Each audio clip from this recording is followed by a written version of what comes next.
Mudar não é assim, ó, botãozinho de liga e desliga. A ciência nos mostra 6 passos necessários para que a gente possa mudar. E esse é o tema desse vídeo.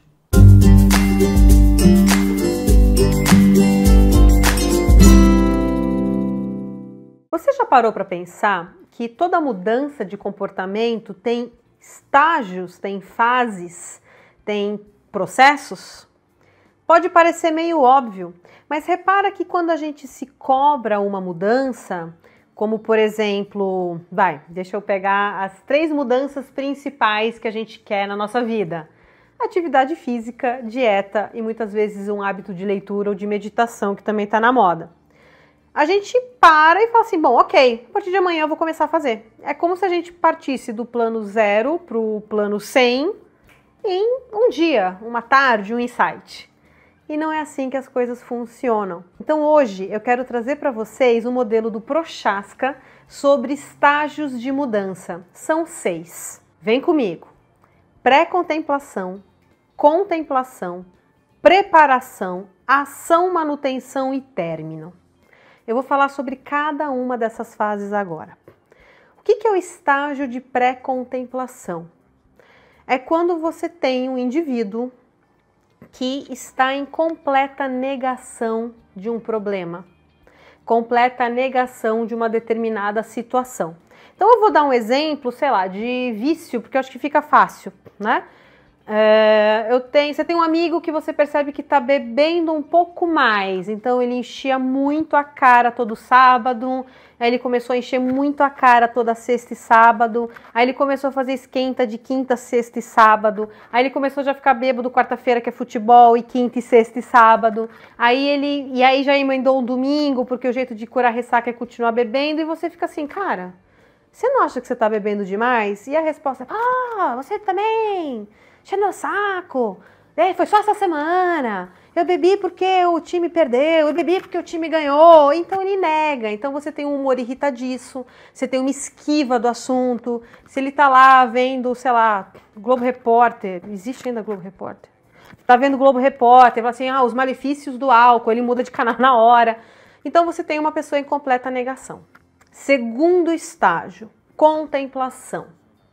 Em contemplação, o próprio nome já diz, eu começo a contemplar que talvez, quem sabe, de repentemente eu tenho um problema. Ou que determinado hábito ou falta deste hábito pode me trazer algum prejuízo. Então eu começo a vislumbrar essa ideia, eu começo a buscar informação, eu aceito conversar sobre o assunto, mas você tem uma característica principal desta fase, né? São várias, mas uma que eu gosto de citar bastante é a ambiguidade. O que é isso? O sujeito nesse período ele está muito dividido, ele observa, ele sabe que ok, tá ruim do jeito que tá, mas o custo da mudança ainda é muito alto. Então vamos dar um exemplo, sedentarismo, né? A gente geralmente passa anos da nossa vida falando, tá bom, não, isso não é um problema, tal. Aí de repente você está em fase de contemplação, cara, realmente, o sedentarismo talvez vai me dar problemas, eu tenho na minha família inteira problema, sei lá, cardíaco, de obesidade, meu índice de diabetes, tô quase lá, desenvolvendo diabetes do tipo 2, isso aqui, mas só de pensar em fazer exercício, fazer uma dieta, o custo é muito, então você fica nessa ambiguidade. E aí você pode cair num abismo, num mundo, numa dimensão do que o Prochaska chama de contempladores crônicos. Então a pessoa fica 1, 2, 3, 4 anos nesse estágio da contemplação, esperando que venha, às vezes uma característica é o pensamento mágico. A academia perfeita, o estudo perfeito, a dieta perfeita, e você fica nesse enrolation, a fase do enrolation. Terceiro estágio, ok, vamos mudar. O que geralmente o pessoal faz? Vai para ação, já se matricula na academia. Não, você pulou o estágio da preparação. Já diria a filósofa Anitta, prepara, tanana. O que é o estágio de preparação? Dependendo do que você quer mudar, talvez você precise preparar o ambiente, preparar a sua agenda, preparar o seu orçamento pessoal. Então vamos pegar o exemplo do sedentarismo. Meu, chega! Nenhuma calça me serve mais, sei lá o que, eu quero fazer academia. Não adianta você simplesmente se matricular. Pera, você vai fazer academia? Você tem tempo na agenda para isso? Ou você vai ter que arranjar? Você viu que tipo de atividade física? É academia mesmo ou tem alguma outra atividade física que é melhor? Qual que é o custo disso? Você vai conseguir bancar esse custo, né? Então você tem todo um estágio de preparação. Essa preparação pode ser em um dia, como pode levar meses. Eu tive uma época na minha vida que eu chegava no consultório por volta das 8 da manhã, tinha um dia que eu chegava 10 para 7, e era normal eu sair do consultório perto das 10 da noite. Óbvio que não é só de atendimento, você tem janela, você tem respiros, mas eu lotava os 3 turnos de pacientes. E eu não achava que isso era um problema, pré-contemplação. Até que um dia eu precisei ir ao médico, que eu não estava muito bem, eu olho a minha agenda e eu não tinha um horário livre para ir no médico. E aí veio o clique, pré-contemplação. Ok, isso não é normal. Estou com problemas, eu preciso cuidar um pouco de mim. Aí me veio um clique, poxa, eu tô cheio de colegas de trabalho que tendem a trabalhar um turno estendido, então ou trabalha de manhã e um pouquinho à tarde, ou começa à tarde e vai até de noite, e a galera tá bem. E aí eu comecei a fazer umas contas, aí eu já fui para preparação. E tomei uma decisão, eu falei, bom, eu quero trabalhar à tarde para noite. Naquela época não tinha filho, né, era tudo mais fácil. Muito bem. Só que eu não podia simplesmente chegar de um dia para o outro e falar assim, pacientes da manhã, beijo, tchau. Eu tive que fazer todo um remanejamento da minha agenda, avaliar quem que eu poderia talvez jogar para tarde, quem que eu poderia aglutinar numa manhã só, para começar a me aproximar do meu objetivo. Mas mais do que isso, aí a gente vai para o 4º estágio, a ação. Seguinte, a ação é quando você começa realmente a fazer. Então, o que foi a minha ação? Ligar para os pacientes, mudar tudo, remanejar, papapá, e o mais difícil, dizer não a possíveis novos pacientes que só poderiam vir de manhã. Meu, como isso foi difícil. Quando a gente está na fase da ação, geralmente é quando a gente começa realmente a fazer as coisas e tem mais mudanças no ambiente, mudanças no comportamento, é quando as pessoas começam a ver as tuas mudanças. Mas, presta atenção agora, vem comigo. Não confunda ação com mudança. Que me dê o primeiro like aqui, quem já se inscreveu numa academia, pagou um plano de 6 meses e foi em um. Se você é este ser humano, pode dar um like. Se você foi incrível e pagou o plano anual e foi 2 meses, merece uma inscrição aqui. Gente, não confundam ação com mudança. Por quê? Porque quando você começa a agir, você pode estar empolgado naquele começo tal, e aí vem sempre os obstáculos, a preguiça, o dia muito quente, o dia muito frio, e aí a gente entra no 5º estágio, que é o estágio da manutenção, que é quando você precisa conseguir manter o comportamento, né? Que é onde geralmente a gente começa a ter recaída. E finalmente a gente tem o último estágio. O Prochaska chama esse último estágio de término. Eu, Nina Taboada, segundo a minha própria cabeça, chamei de outro nome. Para mim é o estágio da transcendência. Você transcendeu o problema. É uma questão que não existe mais para você. Você não precisa mais acordar e ficar pensando, vou, não vou para a academia. Você simplesmente acorda e vai. Pensando num dependente químico, ele não tem mais desejo daquela droga, não é mais uma tentação para ele. E isso é muito particular.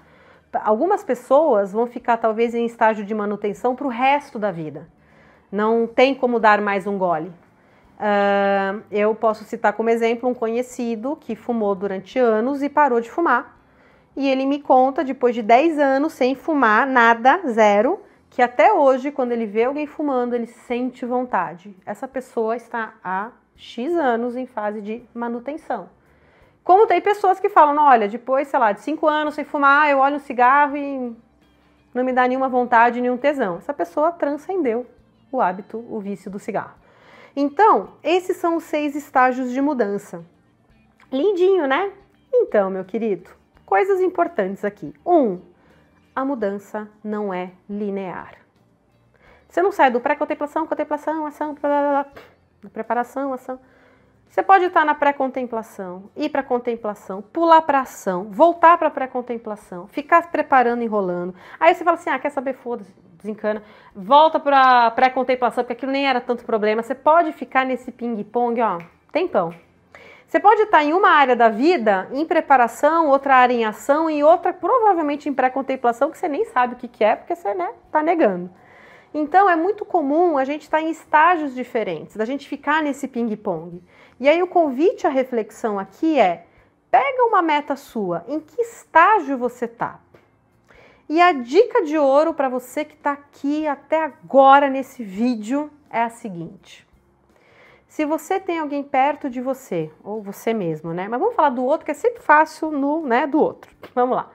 Se você tem um amigo, um parente, um cônjuge, enfim, alguém que está em estágio de pré-contemplação, a última coisa que você pode fazer é empurrar essa pessoa para a ação. Como o Prochaska bota lá no livro, Push for Action. E é o que a gente geralmente faz. Então a pessoa está lá bebendo, no exemplo que eu dei no começo do vídeo, o cara está bebendo de quarta a domingo. E você fala assim, nossa cara, eu acho que você tinha que parar de beber, tá vendo que você está empurrando a pessoa para uma ação? Ele vai ficar muito bravo contigo, levanta o muro da resistência e ele não vai entrar em contato com você. Escuta, você não acha que você tinha que ir fazer uma academia? Você não acha aí que você tinha que fazer uma dieta? Você não acha que você tinha que estar dormindo mais? Você não acha que você tinha que estar trabalhando mais? Você não acha que a ação esquece? A pessoa vai ficar brava com você e não funciona. Então, Nina, o que eu faço? Respira, respira, respira. Porque às vezes irrita isso. Em vez de empurrar a pessoa para uma ação, mandar o que ela tem que fazer, a gente precisa ampliar a consciência. Então, estágio de contemplação, estágio de pré-contemplação, a gente faz o quê? A gente amplia a consciência da pessoa. A gente faz com que ela comece a pensar sobre. Esquece a ação. Muito bem. Então, você pode chegar e falar assim, João, vem cá, olha só, cara. Eu venho percebendo aí nas últimas semanas que você tem aumentado bastante aí, né? As festas, as bebedeiras. Cara, eu tava vendo que você tá bebendo de quarta a domingo. Tá tudo bem? Ou... nas últimas 2 festas, cara, a gente quase parou no hospital. Você tá legal? Tô preocupado com você. Você faz com que a pessoa reflita, você traga talvez uma preocupação sua. Se ela continuar em plena negação, gente, se um não quer, 2 não vão fazer.